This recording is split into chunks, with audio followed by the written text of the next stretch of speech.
first trailer for Godzilla x Kong: The New Empire is here, and people are very mixed on it. So the trailer opens, we see what looks like a seismogram measuring activity from somewhere, presumably the Hollow Earth, before a portal opening up in the desert, and Kong wearing what appears to be some kind of gauntlet emerging from the dunes. Fast forwarding a little bit, we see Kong running around in the Hollow Earth with what appears to be the Death Jackals from the comics chasing him, as well as some pterodon-style monsters flying above, which, I gotta say, one of the big complaints I had with Godzilla vs. Kong, and I think others did as well, is that when they got to the Hollow Earth, it just felt so empty. Like, you had Doug and some crabs, but that was about it. And I think that what they're trying to show with this trailer here is, no, this is a world teeming with life, and I really want to see that. We see Kong come face to face with a baby Kong, which must come as a big shock, considering that he's been living life, for decades at this point, thinking that he was the only one left. We then come to realize that there's a whole society of apes,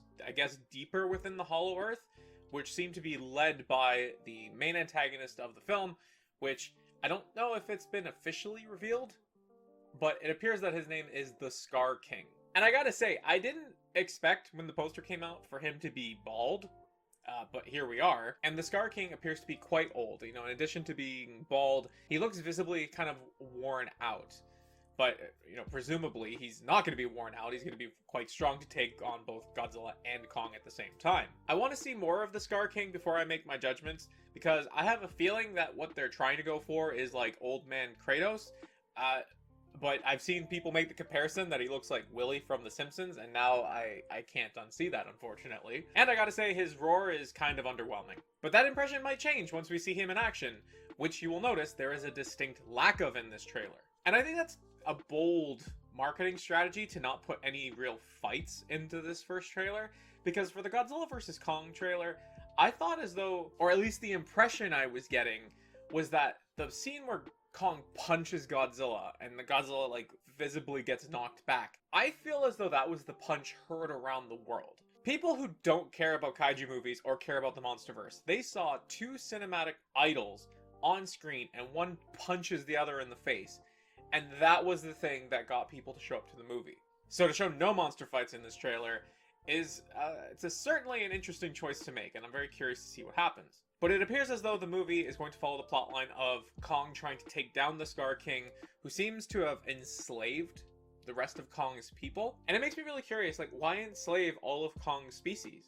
Is he running a slave trade? Is he running a mine operation? Is there wealth? What, are they capitalists? And then of course we get the quote, Kong can't do this on his own. Well, he's not alone. Godzilla emerges from the ice in a new evolved state where he's got less of a belly and his dorsal plates have turned like a reddish pinkish color, and his atomic breath is now pink instead of blue. Now this Godzilla design has been pretty divisive from what I've seen. I've seen some folks saying that is super cool, and I've seen others saying that it's a little bit too much. To me, the design looks like something that a fan would make, with very exaggerated features and a completely new kind of artistic take on it. And I'm sympathetic to the folks who want their sort of standard Godzilla on screen to look more traditional. As it stands, this Godzilla design looks like a Godzilla that you might see in a final fight or something. They're in the Hollow Earth, Godzilla's down, looks out for the count, and then he absorbs some Hollow Earth energy thing, powers up, get the pink dorsal plates, pink spiral beam, and then, that helps him win the fight against the Scar King,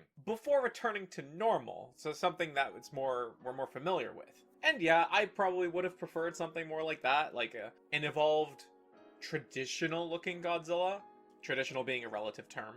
But to be fair, for all we know, he might look like Godzilla 2021 for most of the movie, and then turn into this evolved form toward the end. He might even revert back to his old form. We actually just don't know. We see Kong wearing a metal gauntlet that appears to be man-made. I don't think it's an offensive weapon per se. I have a feeling that Kong's first confrontation with the Scar King breaks his arm or something, and so they give him that metal arm to help him regain his strength. And then once he's strong enough, he just has basically a big brass knuckle that he can fight with. But I'm positive that that axe that we're seeing, I don't think that's going to last very long in the movie. And then we get to the final shot of the trailer, well, before the baby Kong tag at the end, of Godzilla and Kong running towards some threat. And this has been very polarizing. I've seen some folks talking about how they look weightless in how quickly they're moving, and, the big scope of the Hollow Earth behind them. And I think that that's a fair take to make. When you have giant monsters in a movie, and then you do a shot or you film from some perspective that makes them look small, it does kind of eliminate the sense of scale and the sense of gravity that you have around these characters. The scene in King of the Monsters when Ghidorah lifts Godzilla up and then drops him, the monsters are so small on screen when that happens that you do forget that how big these characters are. However, for the context of them being inside the Hollow Earth, I don't mind this. These monsters don't know that they're giants. They don't know that they're titans. To them, they're just the size that they know that they are. And inside of the Hollow Earth, the world is 100 times bigger than them, just as we humans are in our own world. And so, if you're going to say that the titans in their natural habitat don't look like titans, I think that that's fair. I think that that's kind of what it's supposed to be like.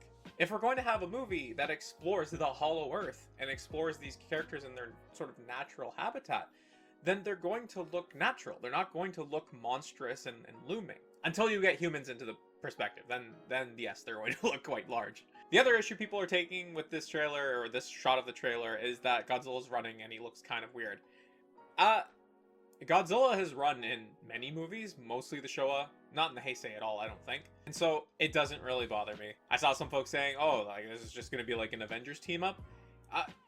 Yes, Destroy All Monsters was the Kaiju Avengers movie.